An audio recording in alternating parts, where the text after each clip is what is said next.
नमस्कार, आप देख रहे हैं एक्सपोज इंडिया। मैं हूं आपके साथ आयुषी श्रीवास्तव।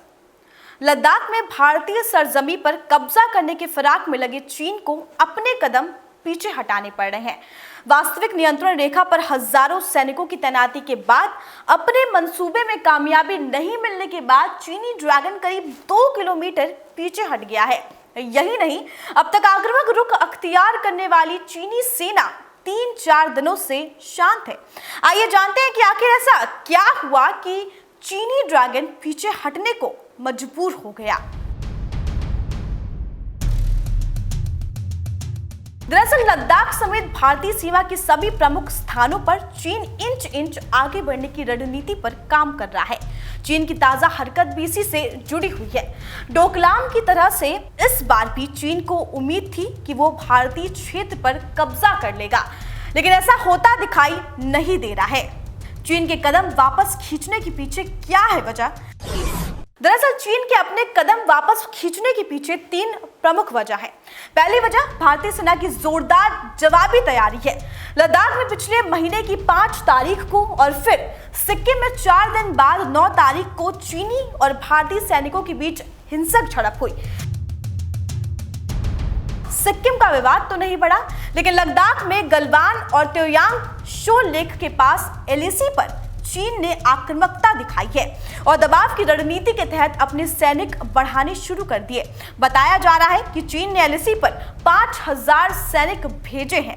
चीन की नापाक हरकत के जवाब में भारत ने भी एलएसी पर अपने सैनिक बढ़ा दिए और चीन की बराबरी में हथियार, टैंक और युद्धक वाहनों को भी इलाकों में तैनात कर दिया। इस तैयारी के बाद भी भारत ने संयम के साथ बातचीत का रास्ता भी नहीं छोड़ा।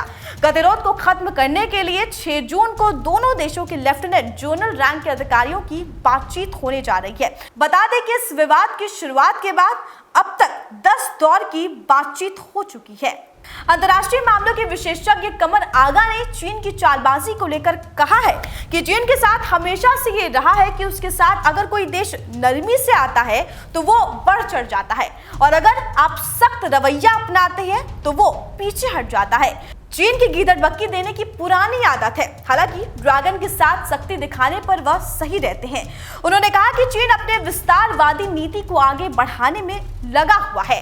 चीन जो भारत के साथ कर रहा है वही वो जापान, ताइवान और वियतनाम जैसे अन्य पड़ोसी देशों के साथ भी कर रहा है। कमर ने आगे कहा कि चीन के पीछे हटने की दूसरी वजह उसका आंतरिक संकट है। कोरोना वायरस संकट की वजह से चीन की अर्थव्यवस्था भीषण मंदी के दौर से गुजर रही है। दुनिया की फैक्ट्री कहे जाने वाली चीन से निर्यात कम हो गया है। इससे वहां नागरिकों में बेरोजगारी और असंतोष बढ़ गया है। इसे दबाने के लिए चीनी नेतृत्व राष्ट्रवाद का कार्ड खेल रही है। अमेरिका की वजह से वो ताइवान और साउथ चाइना सी में कुछ कर ही नहीं पा रही है, तो उसने भारत के खिलाफ दबाव बढ़ाना शुरू कर दिया।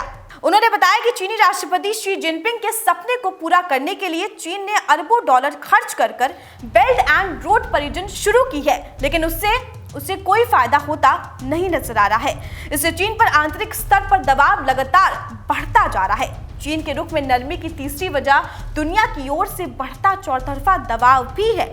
आपको बता दें, साउथ चाइना सी कोरोना और व्यापार के मुद्दे पर अमेरिका के साथ उसकी जंग चल रही है। अमेरिकी राष्ट्रपति डोनाल्ड ट्रंप ने दुनिया के ताकतवर देशों के ग्रुप 7 का विस्तार कर भारत को शामिल करने के संकेत भी दिए हैं। यही नहीं, जापान, वियतनाम, ऑस्ट्रेलिया और ताइवान चीन की विस्तारवादी नीति का लगातार विरोध भी कर रहे हैं।